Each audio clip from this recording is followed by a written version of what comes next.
guys. Hi. Morning. Yup. Yes. Yes. It's time to get the fuck up. Go to work, you motherfuckers, man. Go to fucking slave. Grind. Get out there. If I can get out there. You guys get out there. I'll hold down the fucking fart house. I was thinking about you guys last night, my dreams. I had a lot of dreams last night. And then I wake up to a fucking blessed fucking piece of music from Stephen Barnes. Jesus Christ, got me all emotional this morning. I think I'm off kilter. It's what they say. Off kilter. I fucked around with the guitar and I sent it out to the world and I was like, hey, dumb, you know. But it was the first time I've done something like that. Definitely the first time I've ever been plugged in and done something like that, dude. But plugging in, you can hear all the fucking mistakes. You know what I mean? And I don't have a distortion pedal. It's a cover up. So whatever I've ever played was just mostly always on an acoustic. It's what I had growing up. It's what my grandfather had around the house. He knew fucking one chord and played every fucking song to it, but my uncle's the one who was the, you know, the Beethoven of the family, if you will. And that guy was in bands all through his teenage years and throughout his life. You know, I go see him whenever I could. You know, just a local band guy, you know what I mean? But fuck, is it fun. It is fun. I used to go to rehearsals with him. You know, it's always in some guy's basement or a garage or something. It's called a garage band for a reason. You know, we gonna make it big? I don't know. You know what I mean? I don't know. I know I like Eddie and the Cruisers. Remember that movie? The mystery behind music, you know. I had my heroes growing up. Who were yours? Who'd you fucking listen to on 8-track? I was born in 77, guys. So I'm 43 now. Which means, like, if you think about it, you know, the record was the thing to get. In fact, my uncle was a fucking DJ locally. Ooh. Watch out, party's coming. But DJing is a thing, you know, it's an actual fucking thing. Because later on in life, I met Paul Falzerano, who's a proper fucking DJ. So, you know, you can spin a record or you can create music. Those are the two different things. You know what I mean? I could hit a space bar and play a fucking song. You know, I bet you, like, you don't even need a DJ anymore. It'll fucking do a mix for you. A fucking Mix 98.5 Friday night midnight mix. Remember those? I think they still do it. It's like they take all the songs of the day or of the past decade or whatever, and they fucking just have this like one really long song all Saturday night. And if you're having a great night, that never stops. But if fucking you're like, what the fuck are we listening to? You know what I mean? What version of fucking? It's not fun. It's not like it like takes a groove, and like it's like Grateful Dead. You know what I mean? Where it's like, ooh, Jesus, where'd they go? That's fucking nice. No idea, like Steely Dan. You know what I mean? The fuck was that key change? It's just the you know, drop in the bass or whatever the fuck. But that's what I grew up with you know, DJs were DJs. I didn't see anybody like fucking scratching the discs. You know, the Beastie Boys came out with that shit, which we were all standing around for, Brooke. You know what I mean? Our lives became different when License to Ill came out. You know, I just grew up in a weird town. Brooke, and you must have grown up in a weird town because you're a weirdo too. You know what I mean? We're all weirdos. You know, either we had strong influences that led us to go do what we did, or we had no other fucking choice, dude. I had no other choice. And in perspective, without knowing what I know now about my childhood, back then I had no choice to afford Becky's insulin. She was a diabetic back then, guys. And I was looking at the world as I had to conquer it because my angel needed insulin. And you can't get that on a fucking, you know what I mean? I had no insurance. Where the fuck was I gonna work? You know? I wasn't gonna go to college, that's for fucking sure. I knew that. I knew that at fucking 2. I've been beaten so hard about the head, man, I just knew. I knew. So I have to retain information in another way. And then confidence up until 7 months ago was at a fucking a low. Despite all the fucking wonderful things that I took part in the Army, meaning I didn't do shit. I just showed up and stood in the formation and then tried my best. There is no fucking other way to describe joining the service. I don't give a fuck what service you join. You get put in a pool and it's instant competition. And if you're not used to that, then it seems daunting. But if I don't know, it made sense. The Army just made sense. The Army made sense, and the tougher they fucking treated me, the more I fell in love with it. I know it didn't feel like it from moment to moment, but I volunteered for every shitty detail. And I just loved fucking getting attaboys from my dads. You know, my team leader, my squad leader, my fucking peers. You know, my peers were a bunch of fucking idiots, you know what I mean? But true American heroes, you know? Because there was no war to fight at the moment. So we fought a war out in the back 40 at Fort Campbell, man. We saw some of our brothers die, you know? And that was a war to me. That was a war. That devastation and destruction. And it's not like they didn't... It was just... I don't know. I just loved it, man. I loved every part of it. I hated the uniform stuff because I was ugly as fuck. So I didn't like being in my Class A's, but I loved being in my Class A's, if that makes sense. I never thought I was a tough guy. For sure. For sure. I used to come back to my hometown and volunteer at the high school to teach junior ROTC on leave because I felt like I had a connection to them, obviously, but deeper than that. Deeper that you could get the fuck out of here. You know what I mean? You could fucking get the fuck out of here. And it's a one signature, man, times 1,000. But it's really just one, isn't it? It's always that. This is like buying a fucking mortgage, man, or fucking buying into a mortgage with a house. It only takes really one signature. I mean, I know they have the fine print. You got to sign all that shit, but really is the one signature. You're putting your ass on the line. Mostly that stuff's all fucking digital too now. So it's, you know, I didn't buy my house in 1972 like my parents did. Half the shit was online. And we did it the day like COVID hit the world. It was very strange, guys. It was like the world stopped and we moved in and started. The world got very quiet. And I was still working in Boston.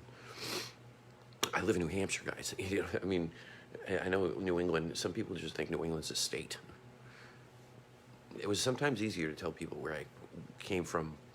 I'm a fucking New England guy, you know. I would use that as a cover-up. I'm a fucking Boston kid. What do you want from me? It was my out, and then it was my my mistress, you know, my hometown. Because I always wanted to like carry that Boston attitude with me. Because Jesus Christ, is there one, you know, around where I grew up there was. There still is. You can feel it. It's a fucking New England thing. It's wherever Aussie Tommy, wherever you fucking come from, buddy. You know what I mean? Aussie Tommy. I don't even know who you are, man. That's a cool ass name though. You got you got a rock star and a rock album. You know what I mean? There you go. Where do I know you from, buddy? I can tell you all about Willard Brooks. I can tell you some stories about fucking Willard being a goddamn hero out there. Ozzy, if you don't know Willard, despite all the war stuff, accolades that I'd like to throw at him, do you know that guy used to fucking go to the Buffalo Bills game and fucking hand the football to... Dude, did you ever meet, like, fucking Drew Bledsoe? You know what I mean? I can only imagine, Brooke, the fucking ball lapping that you guys got for doing that shit. And fuck you. Fuck you, did I want to do that stuff. Oh, fuck yourself. Oh, man. And I knew you guys were running and gunning on that deployment, because I was too. You guys were with a different group. But I had my own merry men, merriant of men. I was trying to be fucking Robin Hood in Afghanistan. I had 52 crazy motherfuckers that would follow me anywhere, and they did. And I did that all on my own. I had wonderful squad leaders. I had, despite the fact that you go through some growing pains. How could you not? How could you not develop that way? And I only had a month to put my team together. Meaning, like, I fell in on MTO. There was a fucking platoon, and they had a platoon leader. I don't even remember who their platoon sergeant was before I got there. It was more like, fucking, let's fucking go, with my fucking drive, I just wouldn't quit. And it was out of fear. It wasn't out of courage. I'd been in Triple Deuce for a while, and, lead with courage was the fucking motto. You fucking did that. You led with courage. And there'd been so many that had fallen before me that I was like, I don't think I'm that brave. But I just wanted to die in combat. So it wasn't bravery, guys. It was being tactfully dumb. I would have never put anybody in a situation where my fucking choices were under an order, if that makes sense. I fucking would, do everything I could to make sure everybody got the fuck out. It was more like, what was brave to me was the people around me. I wanted to protect those brave people. So if that was courage, that's the only way I could muster up enough courage to do the things that I did, was to not let anybody down. It was fear of letting somebody down, is what it was. Or fear of somebody dying under my watch. It was fear. It wasn't courage. I was scared to death. So I did things that the manuals taught us to do, and that's to be bold and to take a chance. And I'd take the chance individually, and then I'd look behind me, and 52 people would be standing behind me, or fucking 3, or fucking just me. There's a lot of times, guys, I ended up on the other side of a patrol by myself. I would just take off and walk. Close enough that I'd be able to break contact if I got into some scunion, but I wanted to be the guy. I wanted to fucking not let anybody else get hurt. If somebody was going to step on it, I wanted to step on it. If somebody was going to get blown up, I wanted to get blown up, just so everybody else could be okay. And that's as simple as I can fucking put it.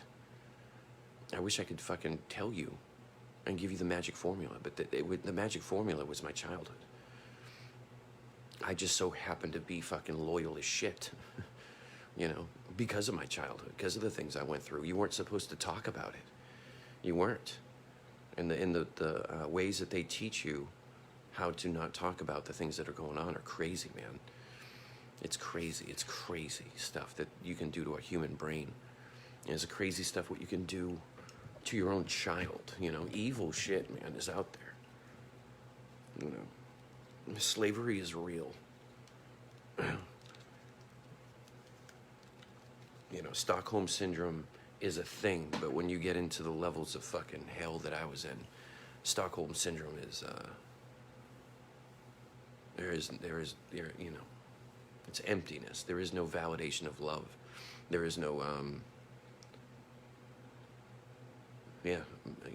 just imagine waking up tomorrow and never getting any more validation, because you don't have any in yourself, because you were never taught how to be fucking self-sufficient, and it was the pressure of it that kept you going.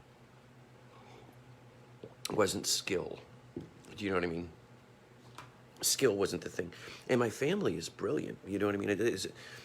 I can only describe to you guys what happened, and that's why I need to fucking get this shit on paper. And I know not many people are book readers anymore, unfortunately. And there's a niche group, but I just feel like if I can hook you with the story, then I could write a book and you'd be interested in it, because it's a lot of words. It's Stephen King-esque type novel. And it would be an autobiography about you guys. When I was here, I met these people. When I was here, I met those people. When I was at this war, I did that with those people. It was always bigger than me, and that way I could keep myself humble. And, ooh, man, did I beat myself up if I made a mistake. I would torture myself with it. Torture. To not be dumb. Because I was told I was dumb my whole life. So the infantry is just easy. I got good at radios. But that was only because I had people like, great people like RTOs and shit that would help me with that shit. I used to go in and be like, guys, I don't know much about these radios, so as long as you keep this fucking thing going, then I'll let you do whatever the fuck you want. Because it's not really, the freedom of that is enough for somebody to trust you. The freedom of giving somebody the opportunity to fucking feel a little bit individualized in a fucking war. If it was the RTO or the FO RTO. Or I go to the fucking smart, nerdy kid. Man, show me how to fill this again. Even if I would use my, position and rank and abuse it in this way. I would go up to a kid that I knew was good at radios. Hey, show me how to fucking load this. You're so smart. And I knew, 90% of it. And then I do a radio check. You fucked it up, man. What'd you do wrong? And then, like, in the back of my mind, I was like, okay, watch what he does here. Because you don't know what the fuck you're doing. That shit got advanced on me fast. You know what I mean? I was good with FM. I could fucking frequency hop all over your ass, but as far as like the taxat and the fucking shit like that, I got good at it, but I used all my Ranger handbook tricks. I for sure did. I used that fucking antenna shit a lot. Or I used my body as that, and I would climb a tree, just to get better comms. And I tried that shit in training. I used to, try to think like, what the fuck can I do with this radio without a repeater? And then in your mind, on a map, like something like JRTC, where, it's flat as shit. You just wish you have micro terrain there. That's the way you get through that. There's a couple big hills, but when I was an OC there, I still look for, I'm like, man, because the way they made their fobs back then was accurate. It was just like fields of fire were great on the HESCO. You go to NTC to get some of that fucking domination shit. And I ran with the big boys out there too. I had a couple great rotations out in NTC where I learned a fucking lot at T-Fort Mountain. I learned a lot. And I got a fucking award out there at NTC, guys. I got Hero of the Battle. I was a tow gunner and I dismounted the fucking tow. And I remember Sergeant Gamble over my shoulder teaching me about it while it was happening, And he was a Desert Storm guy. Man, anything that guy said was gold. God damn, guys, would CIB look good on him. 95? I'm like, holy shit, look at your CIB. I didn't know much about a CIB, guys. They put a laser disc in front of a computer at MEPS for me, or wherever the fuck, the Salem, Massachusetts. That's ironic. Which city, USA, is the fucking one I put the one signature on to go in. I had Becky with me, and she had fucking the diabetes. So how the fuck is a 17-year-old kid who's dumb as fuck but can work with his hands? But I didn't want to be a fucking mechanic my whole life. I wanted to give it a shot. I wanted the Army to make me tougher than I was. And if I was going to go back to that kid, I'd fucking validate him and tell him, you're the toughest kid that's ever fucking lived. If you're still standing after that, then the world is in front of you and you're oyster and you have confidence because everything's been stripped away from you. So I didn't have a mentor like that. I had the Army. So then when I would meet these polarizing figures, I'd be like, holy shit, I'm worthless. I took it harder. I took it harder than I did because I'm like, I'm not that big, because they're it's like Nintendo, the first Nintendo ice hockey. You had the skinny guy, the fucking fat guy, and the middle guy. And you use your guys wisely. I always felt like I was the little guy with no speed. I wasn't that fast of a runner either. In my fucking heyday, guys, I think I was 13:30. I did a fucking 12:45 once. I maintained that for a while. But it's I always felt like I didn't have more time to do PT on my own because I was like, okay, PT was done and you pushed yourself. I wasn't a gym rat until I fucking went to go be a goddamn RI. And then I had to get in there. I had to fill out that fucking shirt, man. I felt like shit. I felt like dog shit. I had just been a Keiko officer, man. I felt like dog shit in my life. I just buried one of our own. And I put on weight, and I remember looking in the mirror, you fat fucking piece of shit. Face is all fucking fat. You know, big fucking head, you know. I felt like a bobblehead in that uniform. It's not like I have a gigantic, guys, I saw some huge heads in the Army, by the way. Wow, you guys have some huge heads. I'd be like, whoa, what fucking size is that? You know. So I let you guys be the confidence of me. And I had a fucking cast of characters, man, in Fort Campbell. I was 18 years old when I got there. I just turned 18. I turned 18 in basic training. Yeah. So I didn't have much confidence, guys. So going back to music, last night, went to sleep fairly early. I was exhausted. Watching the Amy Schumer documentary.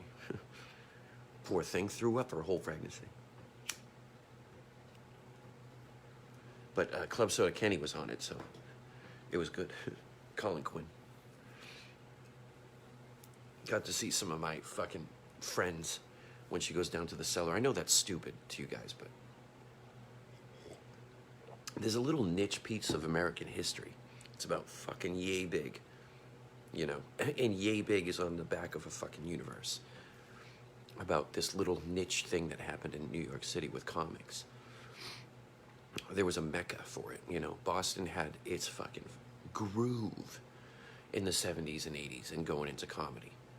Because we're fucking 100% sarcastic. So imagine being 100% sarcastic and no choice, and everybody else in the room is 100% sarcastic and pissed off that the Red Sox haven't won. And pissed off that the fucking Patriots just got their ass handed to them again. Celtics were fine, you know what I mean? And Celtics, we were okay. They're the thing that got us going. You know, we had Johnny Most. We had that kind of vibe. And the Boston Garden Kid. You know, and then racism, right? Racism. Growing up in Boston, it's a racist town. And the first person to kind of describe that to me was David Cross. I don't know if you guys know who that is. He's a fucking amazing human being. He's funny as shit. But his mind tickles my mind. You know what I mean? The comedy that he does, just hee, you know. That's the stuff that makes me giggle. Carl Pilkington type comedy. Ricky Gervais, you know. Or Paul Falzarano. Or Stephen Barnes. Or Shane Reese. Those people are funny to me. They just make me laugh. And ready for this one? Becky. My wife makes me laugh. You know how awesome of a life I have that my wife makes me laugh? She doesn't think that she does that much, but like, goddamn, that was a good one, you know? But it's almost like competition. It's like I want to like tag the joke, you know? But when you put us in a room together, it's fucking Laurel and Hardy, you know what I mean? It's fucking comedy team. Fucking setting each other up. That's what you do, man. That's what double dating is fun. Lainey and Steve get on here, and we have double dates once in a while. And I got to do one with Paul this week. I just got to see his fucking face. He threw a headbutt the other day on a fucking video, and I just couldn't stop giggling at it. You know what I mean? The way he did it, you know what I mean? It was funny. It tickles my brain. So yeah, let's get back to the fucking music, man. So I took guitar lessons when I was a teenager because I wanted to be fucking Jimmy Page. You know? And Stevie Ray Vaughan was a humongous, but you see, I gotta make my idols the best of the fucking best, too. You know, how the fuck am I ever gonna pick up a guitar if Stevie Ray Vaughan already recorded it? I could pick up nothing on the guitar, because either my uncle was playing it or Stevie Ray Vaughan was playing it. You know, and that's next level shit. John Mayer said that shit. There's gonna be a lot of fucking frustrated guitar players for the end of time because of Stevie Ray Vaughan. Frustrated. His brother's frustrated. You know what I mean? But a great guitarist, you know what I mean? Just a great, great guitarist. Sorry, guys. Burping on fucking C. Ray Vaughan's name. But that's why I throw that music up there once in a while. It's stuff that just gets me going, you know. I can go hard, you know what I mean? I can, but not too much. It just, too much. Sometimes it's too much.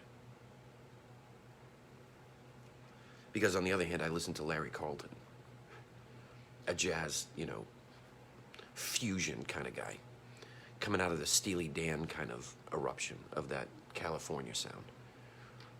Really, really cool shit. And then I had great mentors with me, and my sister and her husband Bob. They were Deadheads growing up, so I had that kind of influence too, like Little Feat. Have you guys ever listened to Little Feat? Waiting for Columbus. Go get that album. Don't fuck around. I'm just gonna give you the cherry on top. It's called Little Feat, F-E-A-T, and the album's called Waiting for Columbus, and it's live, and it's great. It's fucking great. From start to finish. I got half the album in my head going on right now. That's what type of stuff I liked as a kid. So Led Zeppelin was huge. And I still get all my memorabilia downstairs like a fucking freak. But Led Zeppelin was just a huge influence. I wish I had branched off a little bit more in my youth. But I was getting good. When I got my license, there's like when I used to rollerblade, I know guys, I used to rollerblade around my hometown.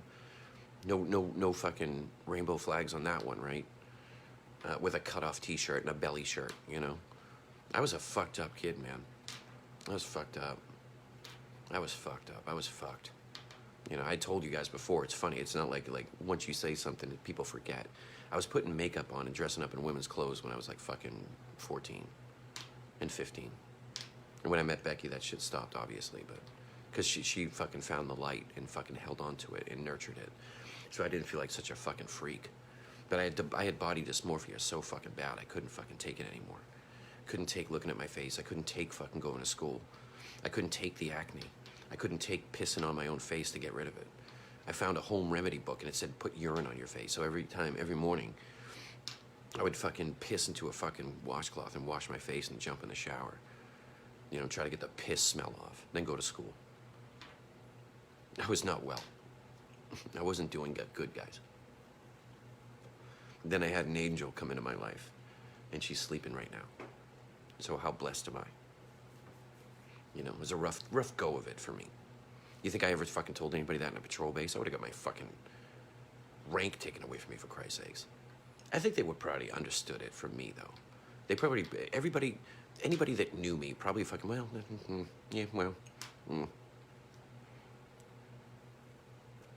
the types of outfits that I would wear. And by outfits, I always wanted to smell nice and look nice and have a clean car. I don't think that's being gay. And I certainly didn't have attraction towards men.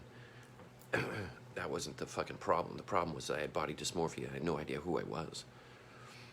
I had lost Becky when I joined the Army. We broke up. It's the classic Jody story. It happened. Happened to me. Of course it would happen to me. Of course it would, Of course I had to learn that lesson in life early. So I lost my angel, and then I was in the mistress of the Army, and, there's no time for fucking exploration of self, because you're no longer a self. You're no longer an individual. You're part of a team. And that healed me, because if I was around the boys, then I felt better. Because half you guys are fucked up. Most of you guys are fucking brilliant. Some of you guys are turds, It's a melting pot, of course. I just love playing that top 10% of the Army game.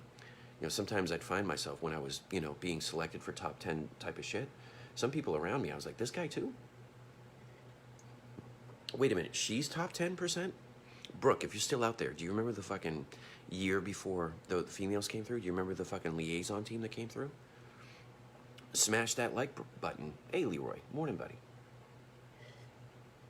I put your little Army guy on top of my coin flag thing I got.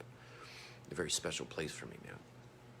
So I gave away a lot of my coins to my guys. So if I got a coin, I'd turn around and fucking give Fallon one, or give fucking Brown, Baby Daddy Brown. I gave Baby Daddy Brown a coin. I would give them to squad leaders to give away, and see what they would do with them. This one time, guys, we got a bunch of cool coins, and one of my squad leaders didn't get one, and man, did he want one. So I said, Briggs, hold on a second. He was going on a bird. It was in Khost, Afghanistan, and he was a bigwig, man. I think his name was Sergeant Major Greer, because I drew a picture of him. because we did the meet and greet. He was interested in seeing what a platoon of 10th Mountain guys was up to in Afghanistan all by themselves. We had 133 Cavs supporting us, but we were broke off from Triple Deuce. We weren't associated with Triple Deuce anymore. We were 100%, 100%. Let me grab it for you guys. I got it close. So this is cool, man.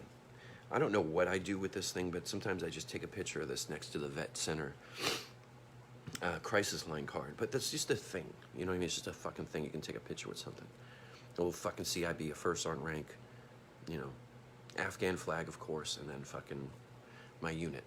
Well, when we got broken off from 10th Mountain, we were attached to this here. And that's the patch we got. So we got the 10th Mountain patch and this, and the fucking 101st patch. But the 101st patch one wasn't something anybody wanted to take a chunk out of that much, because it wasn't like it was a farce. We fell under them. We got orders for it. It's just, it's like A. Brooks. Like, look, check this out, man. Like, if we were attached to special forces so many fucking times in Afghanistan that I don't know. I'd like to go back into the fucking and ask Lamar. You know, he would know best. Obviously, you know, we ran with them. We ran with the fucking bearded ones a lot. And some people get fucking patches for that. And that was never a question. We weren't doing it to get a patch, so that question never came up. It's kind of like the 101st patch. You know, we were able to get it, but it never came up in discussion. The boys didn't want it, and I didn't want it. Because we just felt like, you know, this was important.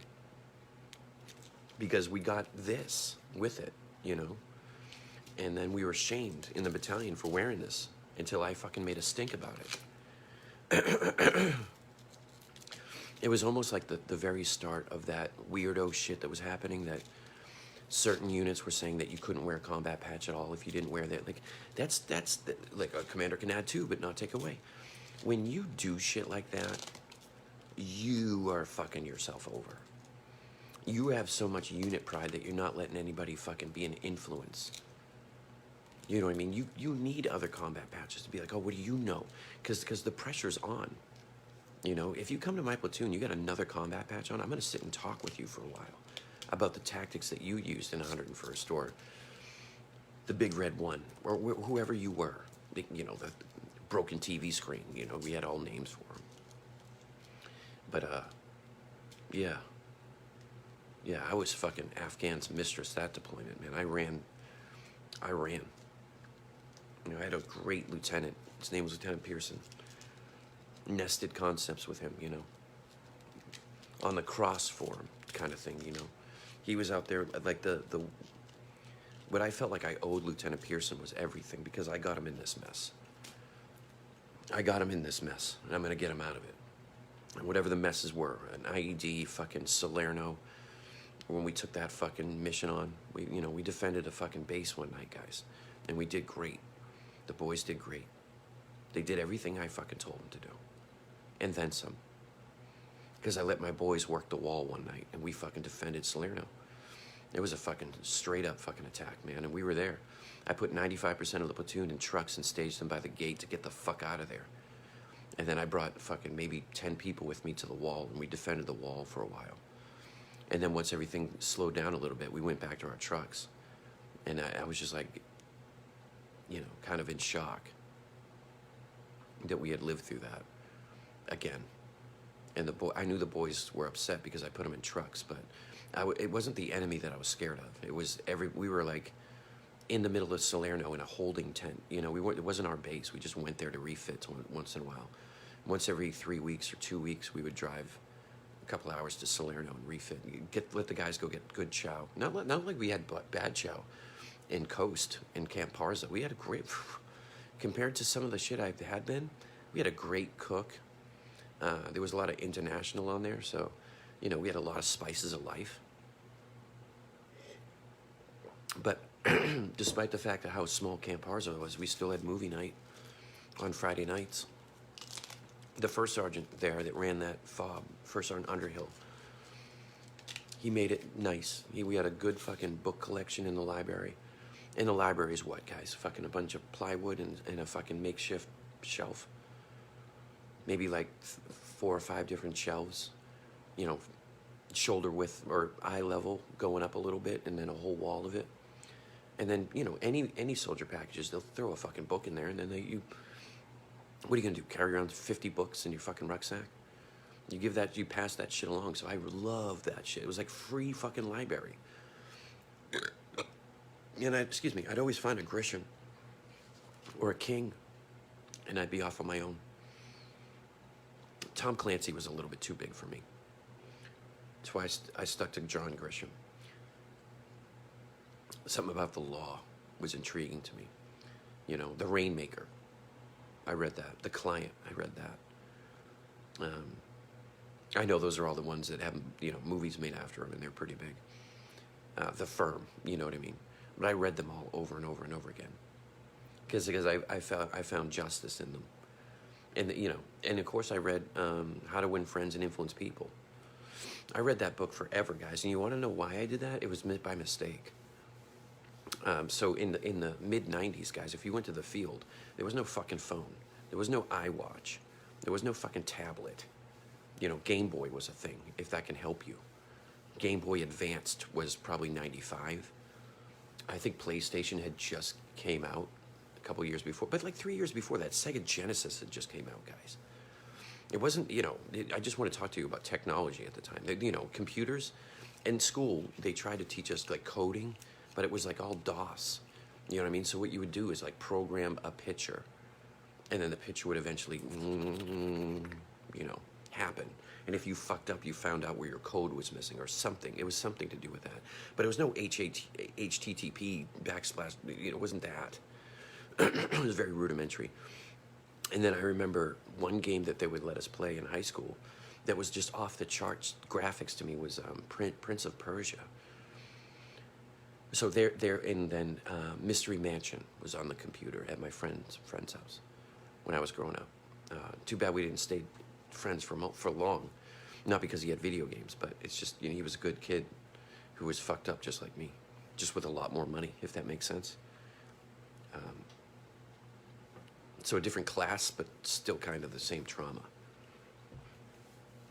I could feel it. You could feel it. You could feel it. You could feel that kind of fucking trauma. You could smell ether, Leroy. I don't know if you know that, but once you smell ether, man, you know what that fucking smell smells like. And I know what ether smells like. But you could smell that on another kid in their pores, believe it or not. There you go, fucking Investigators 101, you know.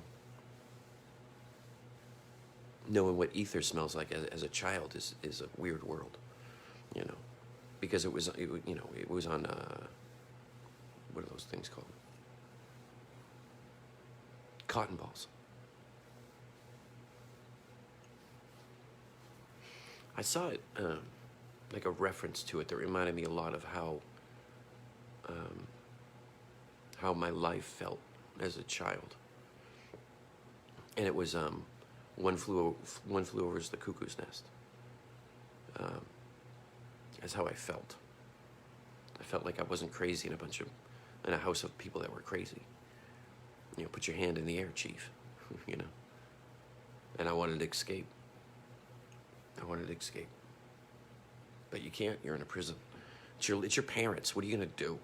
I tried running away, guys. I mean, you can ask me all the questions in the world. What the fuck happened?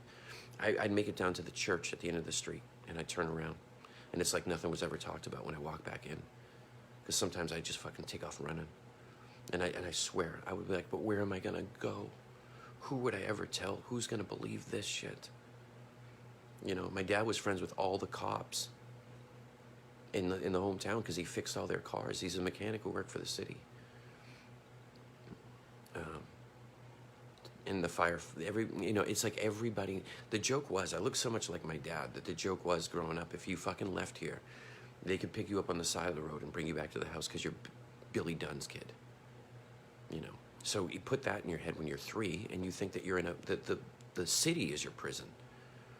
So then you learn how to cope, and then you look to escape different ways. So I started rollerblading. I know that sounds weird, but I could go 62 and go out to Gloucester, kid, and go by the ocean, or go over to Salem, Massachusetts, and just ride by the ocean. You know, and then I switched over to a bike, and then I did a lot of running because I was destined to go in the Army when I was younger. So I didn't find out I couldn't do sit-ups until I got in the Army. That was weird. But my back was broken, so for me when I was a child, just to make sure that I was fucking hurt enough, you know. So I had a lot of trauma as a kid. I got more, guys. It's just, you know, Jesus Christ, you guys are trying to get to work, you know. Wanted to do some drive time with you guys. And now you're hearing some bullshit, you know, that's going to fucking make you think twice. But the good story is, guys, I'm here telling you the story. So if I could get through it, what the fuck is your fucking problem? What the fuck is your problem? And it's not to the 3 people, if that's how many people are in here. That's not the issue. You guys aren't the problem. The problem is how you're treated as veterans. That's the problem. Because if I didn't feel validated as a kid, I certainly don't feel validated for my peers in the way this country's fucking rocking and rolling. And nary is anybody asking a veteran. You know, and the veterans that are in those positions of power are doing the best they can. But guys, can you imagine 20 years of war, 20 years of DD-214s? How much of a fucking vote is that? And that's power in numbers, and that's power in people. And I'm not saying we're gonna rise up from the fucking ashes, because we're already here. We don't have to rise up to shit. We're already here, and we know better. We don't have to rise above anybody. We're above everybody. And boo-hoo if you don't fucking think so.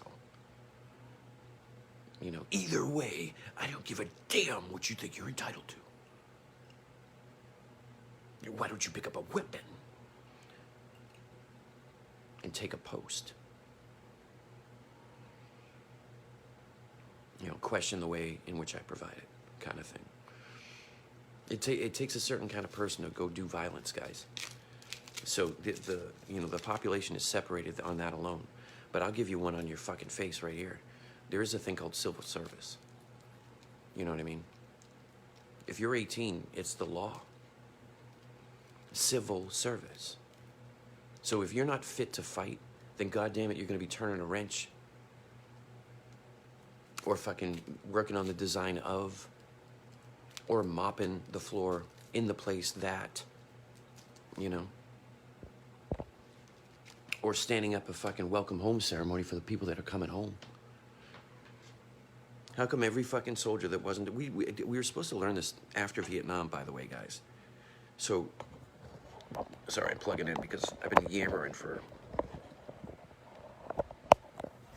my whole fucking, I'll make a coffee, another cup of coffee, and then I'll fucking split.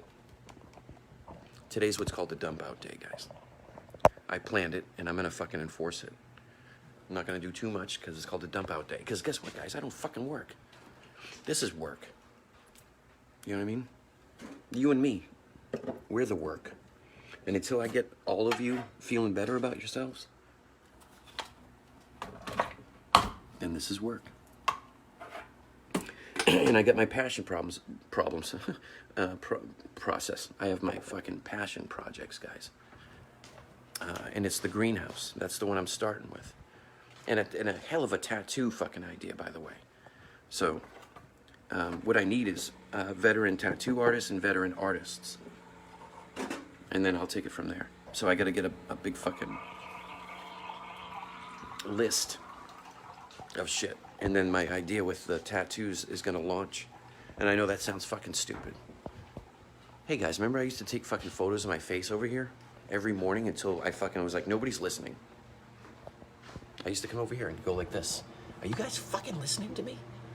Are you fucking out there listening? This is where I used to come and take my picture like this. I used to stand here and go, are you listening? I type all this stuff, man. I type this fucking, all this stuff. And then I was like, I don't think my friends can read. And then I got some guidance with it. Through some great people. Because I didn't know what to do with myself. And I called a bunch of people and said, what should I do? And they're not people you would think, you know what I mean? They're not the normal people you would think I'd ask, you know. They were my giants, if that's the case. And I was so embarrassed I didn't reach out to half the ones that I should have in the beginning to ask what I should do with myself. And it wasn't like I'm lost. I have all these ideas. What should I do? As I make coffee in the morning out of my Keurig. Because I'm fucking spoiled. How would I have liked a Keurig in the back of my truck in Afghanistan? I would have fucking killed somebody for it. Not literally. I would have just beat them up. Had enough killing. I would have killed their fucking kindness. I would have been like, give me that. Give me that, because you don't deserve it. The boys on the line do, because if I got a Keurig out there, guys, goddamn right I would have fucking shared my coffee with you. You fucking goddamn right I would have. I always offered you guys coffee, but you're like, ew, you know, because I would just like fucking use an MRE heater or equivalent, start a little fucking petrol-based fire and heat up some coffee. Coffee and cigarettes saves the world, man. I know that's fucking stupid. But you give a fucking grunt a cigarette or a chew or a fucking dip and a hot cup of coffee, you got his attention for another 3 weeks. Just dangle another cup of coffee in front of him, because you'll never know. You'll never know. One day the bear brought fucking a mermaid of coffee out for the platoons. Yes, he did, and a bunch of fruit. A bunch of oranges, you know. And then you start to think about that stuff, like patrol-based activities and like what an orange smells like.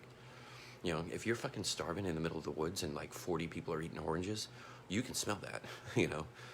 So it kind of makes you think later on when you're deployed. You're like, I think everybody could smell this, but at this point, I don't give a fuck. I want coffee, you know.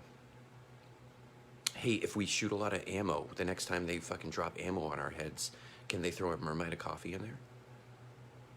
If not, I knew water was coming and I can turn water into coffee. Or chai. There's plenty of chai out there. It just depends if you wanted to gut that shit or not. You know, I fucking ate, and you know, dude, you know how many times I fucking fell in a river that wasn't a river but was a river?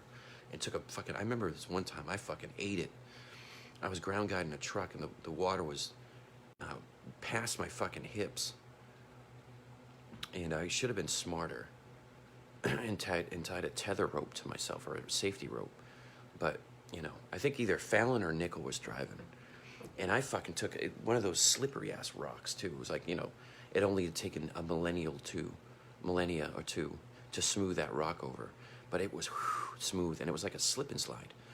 So I remember I was on the TC side of the truck making my way forward, because I was like, dude, it's like, let me walk you through that one. God damn, those trucks were tough. Excuse me. God damn, we were blessed, buddy. We had great trucks. Alpha 35 was mine. And I fucking took I went undertow in a flash, you know, we called them flash floods, but it was the Wadi. So if it didn't rain in the mountain somewhere and all of a sudden you turn around, there's a fucking river behind you coming towards you.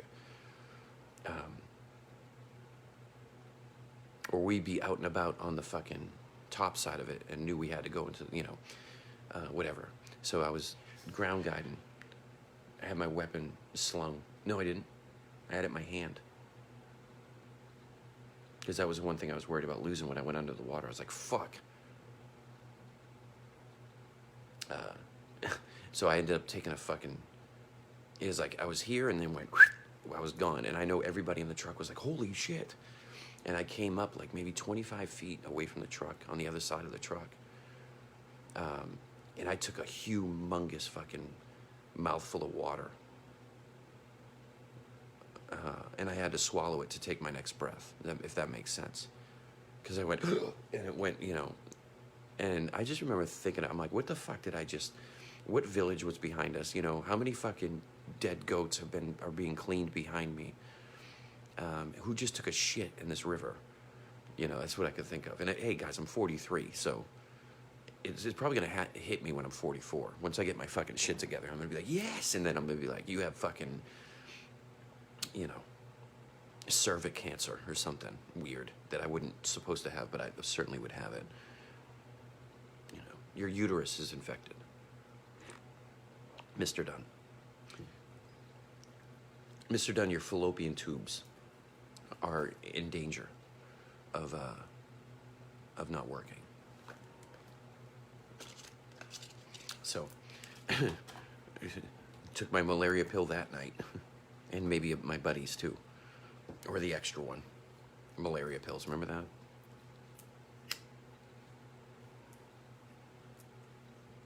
Fucking malaria pills. Those will have you fucking dreaming. For sure.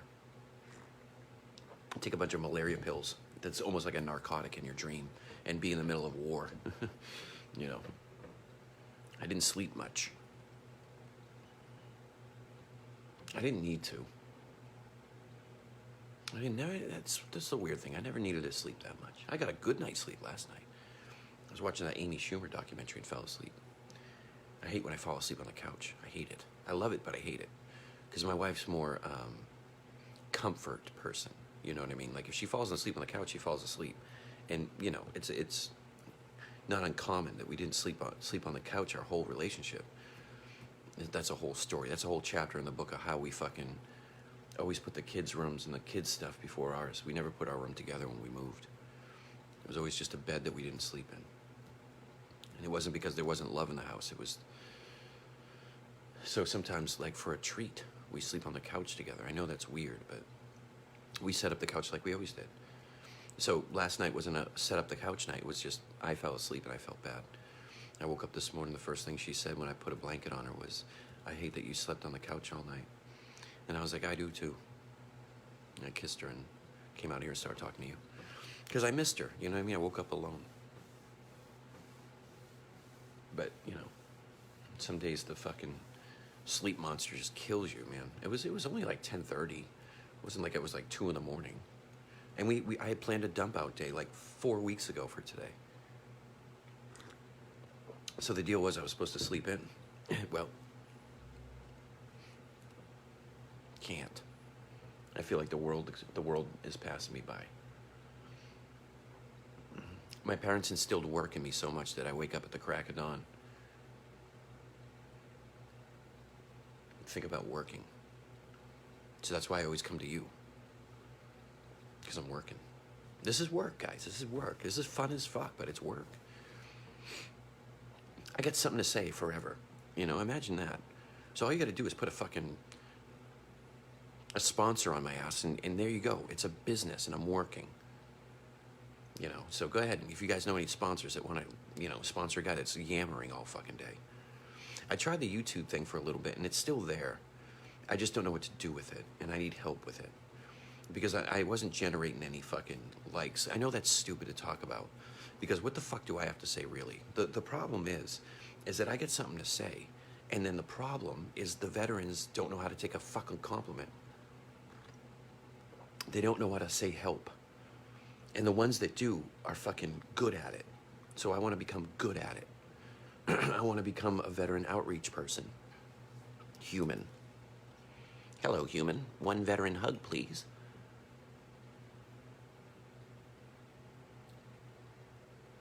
So today's going to be a good day, guys. No matter what you're doing out there, no matter how many fucking wrenches you got to turn, or you got to fucking put the report in, or your boss is being a tit, you remember you're a veteran and you can say whatever the fuck you want to.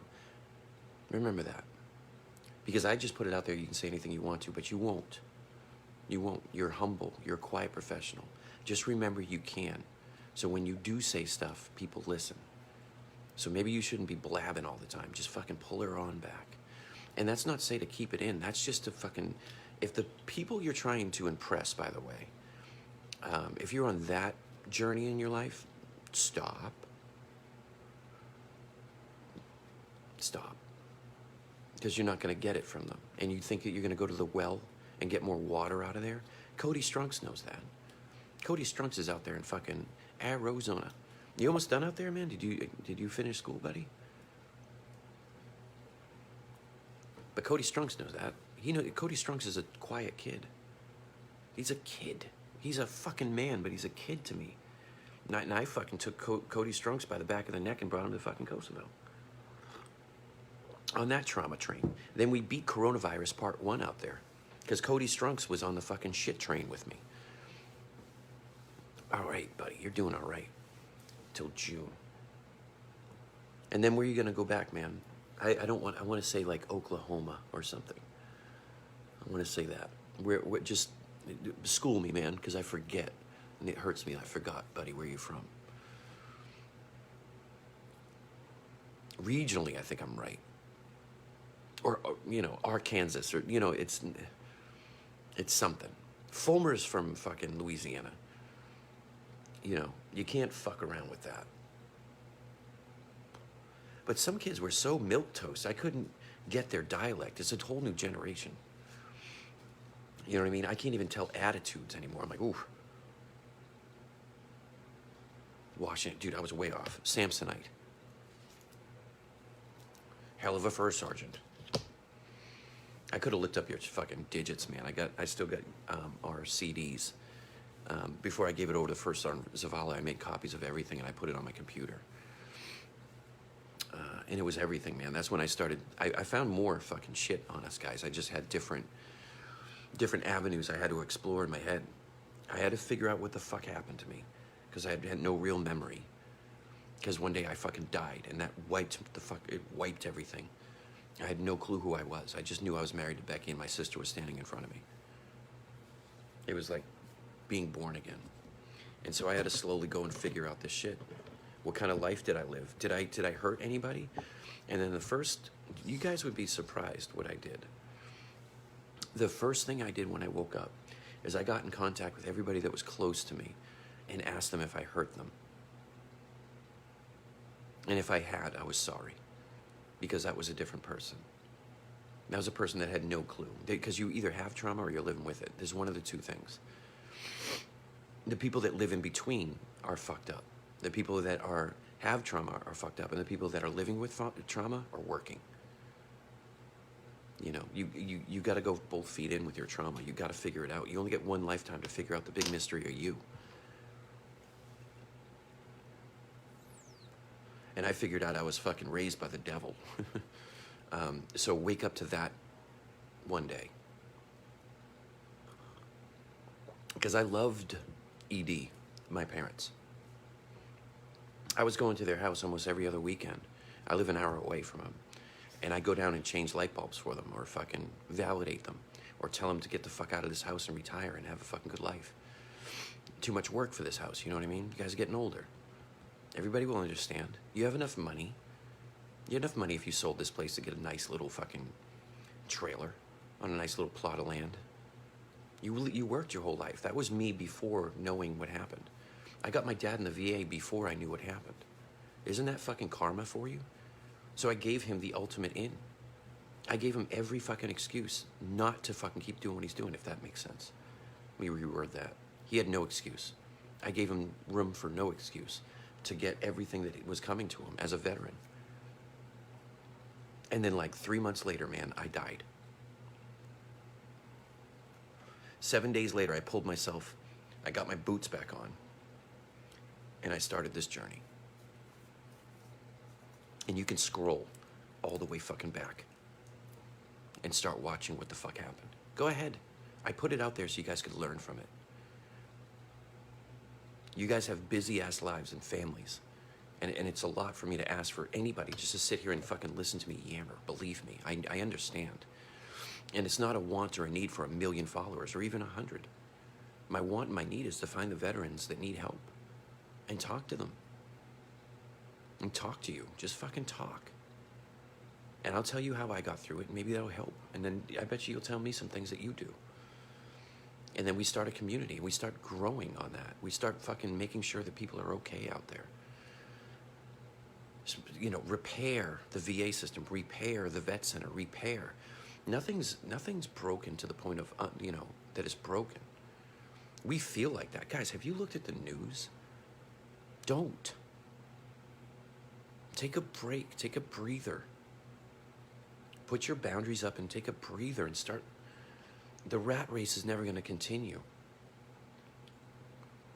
if we don't fuel it with the nonsense that we're fueling it with. There's bad shit that happens on street corners every day. It just depends if you film it. Go ahead and start hitting fucking film on everybody's houses. Then we'll be really fucking not concerned about what's going on the streets. We're going to be concerned about what's happening in the houses. Now, if COVID didn't give you a fucking heads up that there could be some fucked up shit going on out there, that we got to be careful. Because this is a generation that's going to take the baton, guys. We're not going to be around forever. Our children need to know what's right and what's wrong. There's something fucked up in the water going on here. And it's not me putting on a fucking space cap and fucking saying I'm tuning in from other universes. I'm just saying there's something fucked up going on here. And everybody needs to shut the fuck up for a moment and start loving each other. Do you understand the power of this country has? That's why I reach towards veterans. There's enough DD-214s out there to make a fucking movement. And it's not based in violence, because we know violence. All we want is peace. That's it.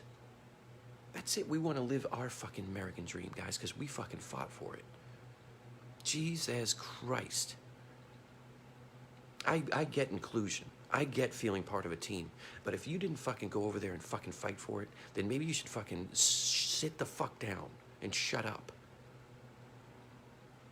Because there's great people in great positions that are veterans that have perspective. And we're not going to go, you fuck you and you weren't there. We've been trying that, guys, for 50 fucking years. How fucking much have we destroyed based on veterans? All of it, Kevin. All of it. All of it, Kevin. Can you deny that the 20th century wasn't entirely mine? You know, and while you're jumping from one foot to the next, he's up there laughing his sick fucking ass off. That's the version of hell that we're living, guys. Yeah, that's the perspective. And all I know is I know I have love in my heart. And I'm done with the war. I'm done with the war inside. And you goddamn right I'd pick up a rifle if the people came after my land. You goddamn right. But does it have to come to that? Don't we have enough systems and social workers and fucking money in place to help us? Veterans I'm talking about. Because I'm going to start with you first. Everybody else can wait. Because everybody else had the fucking luxury seat not to have to go over there. Everybody else sat in first class. And they may not think so. But if I would have took some trauma fucking, oh, this is fucking horrible. I'll fucking take you by the back of your head. And I'll show you a village in the middle of Afghanistan for 2 weeks. It's gonna be called the fucking, hey, wake the fuck up project. And I'm gonna go over there with tactical gear and a bunch of fucking people to make sure you're safe. Don't worry. A lot of American tax dollars will make sure. And one of you gets blown up, oh well. Because a bunch of my friends got blown up too. And then you're like, oh my God, I might die. You're like, yeah, now go home and complain about fucking Hulu. Now go home and complain that your fucking groceries are dirty. You know what I mean? Or fucking equivalent of. You have no fucking clue what it takes to fucking defend a nation. You have no fucking clue. And it's not because you're wrong. It's just you weren't taught. And I'm here to teach. And I'm good at it. I was taught by the best. And I'm not a fucking clown show. I'm not some fucking thing that's going to disappear. I'm going to be right here with you guys through the whole fucking thing. Granted, if the internet still fucking works tomorrow, if we don't blow it all up. I feel like the end of fucking Planet of the Apes sometimes. I really do. You blew it all up. Here's the Statue of Liberty on a fucking beach. You blew it all up, didn't you? Imagine that. Imagine that movie came out in the fucking 60s, guys. Imagine that. Imagine the Planet of the Apes and go back and watch it and look at its social constructs. Don't look at it for the makeup. But look at it as a social... they had hippies. They had crusaders. They had the way. They had racism. They had it all. That's why there was 45 fucking sequels. Because it's that polarizing. And that's what I feel like the veterans are doing, is we're running around on horseback going, you blew it all up. I'm not going to do it Charlton Heston fucking, you know, oh my God, you know, God. from my cold, dead hands. You know, we're veterans. We're veterans. That's what we are. And we're the best part of this country. We're the best part of it. Because another war came and went where it was an all-volunteer service. And nobody took fucking gas prices too seriously while I was on a mountaintop. You know what I mean? In World War II, there was a stipend on gas. God forbid if you did that today. That's infringing on my rights. It's a world war. Your rights may go away. You see, they bombed a bunch of fucking ships in Hawaii. And people. They threw planes at people. And then in 2001, they put planes into right up our asshole. And a bunch of us said, not today, friend. Not based on the deuce. Nope. No, fucking slowly turn it around. There it is. Yeah, not based on that, motherfucker. No. No. Mm-mm. No. Oh, ooh, boo. Aw. And then we're the humblest people in the world. When we come back home, we thought that with all the fucking technology, they'd be like, oh, fucking Jason Burris is a fucking veteran. Let's make sure he has every fucking piece of paper and digital copy lined up in his orders. So when he gets out, there's 15 fucking social workers. And you're like, well, I don't need the help. They're going to be like, well, we're going to be here anyway. So we'll call every week then. Bye. Oh, you guys are bothering me. We love you. Bye. And then you get to, now Glenn calls you every fucking Wednesday for a year when you get out. Hey, Will, how's it going? Hey, Glenn, man, I'm having trouble with this unemployment thing. But say no more, click, 3 seconds later. Hey, you're approved. Because veterans shouldn't stress about where their fucking next paycheck's coming from. Because that's what I do. I'm 43 fucking years old, guys, and I had to resign from a job at the vet center because my life hit me in my fucking face. I did 24 fucking years. And before that, I did 17 years in hell. And that's not anger, that's truth. And it does put me at the front of the line to get some fucking help. So I'm doing it slow. I'm doing a slow burn, Strunks. I'm finding all the cracks in the system. And I'm gonna AR the fuck out of the system when I'm done with it. And it's gonna make us better. It's not a threat, it's a fucking promise. It's a promise to you. It's a promise. I'm your fucking first sergeant. I'm your platoon sergeant. I was your squad leader and I was your team leader. And when I wasn't those things, I was standing beside you. So you took away my rank and my fucking position. I was still standing right beside you. So why wouldn't I, at the end of my career, figure out the fucking oops and the eeps of the fucking getting out and the boops and the beeps and figure out if you're getting the best fucking care that you can. Is your wife taken care of? Is your kids taken care of? Do you have your right disability? And oh, by the way, peers are a motherfucker. So if you're out there using the fucking system, I'm coming for you. Look, I'm looking right in your fucking eye. I'm fucking coming for you. You don't get all of it, Kevin. You don't get to make up ailments or fucking suffer through ailments just in time for you to get your fucking disability. Because at the end of my career, guys, I thought I was going to get 30%. I had my asshole taken out, redesigned, and put back in. And then, in front of Cody Strunks, I had a diaper saying, fall in, receive the report. I had a diaper on. And they were like, are you going to go to drill sergeant school now? And I was like, well, based on the Depends that I'm wearing, I should probably heal first, yeah? And no, I'm still going? Okay. Hey, how about this, Army? Gotta get after it. These not words, buddy. You get it. Look at your hard hat, buddy. You look so cute. I had fucking terrible shit happening back there, man. I'm just looking at Leroy Brooks' hard hat for a second. Good on you, man. I hope that thing's light and comfortable, and it's not like a fucking K-pot. We used to use those things when we used to do railload. Remember railload? Oh, my God. Yeah, Brooks, I think as you're leaving, dude, you came from Hood. You know about railload. Jesus Christ. I had fucking some bursts. I had some shit going on back there. They had to do a lot of fucking biopsies first and rule out cancer. But I had so much trauma back there. It's the only way I could describe it. It was so much scarring and so much trauma. I lived with hemorrhoids my whole life from my childhood, and there's reasons why I had hemorrhoids as a child. And it wasn't because it was hereditary. It was because it was hereditary, if that makes sense. And when I got my consultation for my surgery, they kept asking me those types of questions, and I didn't understand those questions at the time. I wish a social worker had been in there to kind of help me through that.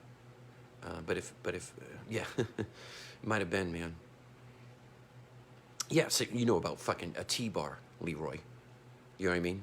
I remember those days, dude. Believe me, I T-barred the fuck out of a fucking division. I remember that. Whew.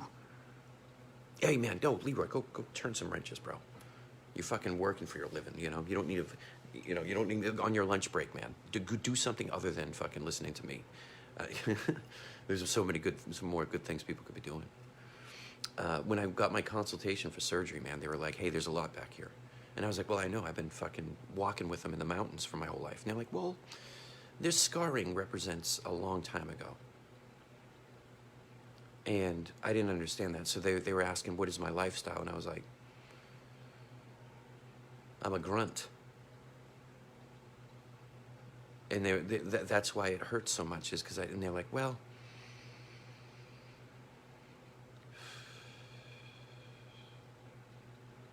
if you think so. And then they went with the surgery.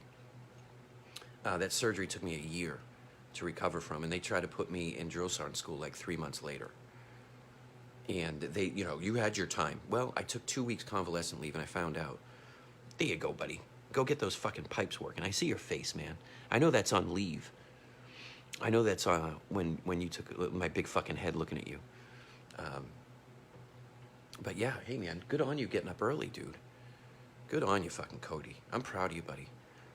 I wish there was a way I could fly out and see whatever you're graduating in June. I really wish I could do that. I'm trying to get an RV, guys. My truck broke down, and it's dead. So I gotta fucking give it up. And I don't have any money or credit, so I gotta figure out a way around that. Because both my vehicles are dying. But if I had my fucking RV, dude, I'd start driving in fucking late May to get there and take my time. Because I'd stop by fucking Pikes Peak again. But these not words, man. Get after it, man. You're a fucking Spartan, Cody. Get after it today, man. For you. Not for anybody else, but for you. And I love you, buddy. Jason Burris, buddy. Glad to see your name. I know I pinned your name on another Burris the other day, but I see the name Burris, I get all excited. I'm like, ooh, are you the Kip? Are you a son of? Are you related to? Yeah, that's a cool-ass fucking place to be, man. I didn't know that some of the best lyrics of all time were written up there. You just don't know that until you get there. And even if you were taught that, you don't feel it until see, I took my kids up there, and I told them that story. And they got altitude sickness, we had to take them back down. They were trying to be so good. They just wanted the donut and the fucking hot coffee, or a cup of cocoa up there. And, it takes a while to get up there. And, I was just happy yeah. Isn't that crazy? Isn't that crazy how spooky some stuff can be? Because you stay on that road, but that's just the road. The rest of the mountain is there. Can you imagine how many bodies are buried up there? Or the work that Tesla did up there, man, Secrets. I'm fascinated by it. Like at the, what was the end of that goddamn movie? The Rock. Remember at the end, like they gave him I'm glad you caught that stuff, Burris. I wish I would have known that. I would have fucking had my son all over that shit. Because I asked him the other night if he wanted to watch The Prestige. You see that movie? They do a fucking, David Bowie plays Tesla in that. And it's a great cameo. And who wouldn't play a better Tesla than fucking the man himself, David Bowie? That would have had a great cast and crew.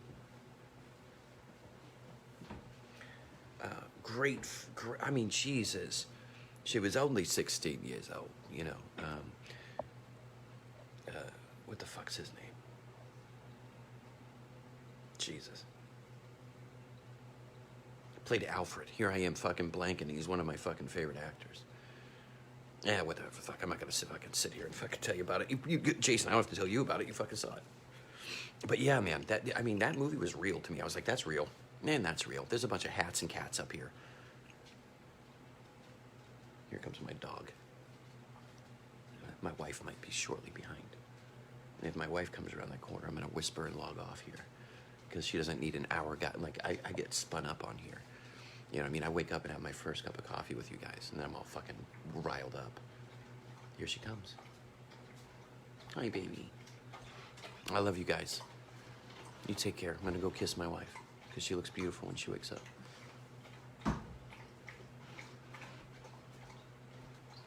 I love you guys. You guys have a great day, man. I'll see you guys later. Get after it today, man. Whatever after it means. Whatever it takes to get out there and get yourself in front of trauma, get in front of it. Live it, use it, love it. It's not going away. You know? We're fucking veterans, man. We're worth it. And you're worth the fight. That's why I keep coming back. You guys are all worth it to me. She's wearing a Stevie Nicks t-shirt. I love you guys. These not words. Johnny, Johnny, Johnny, Johnny.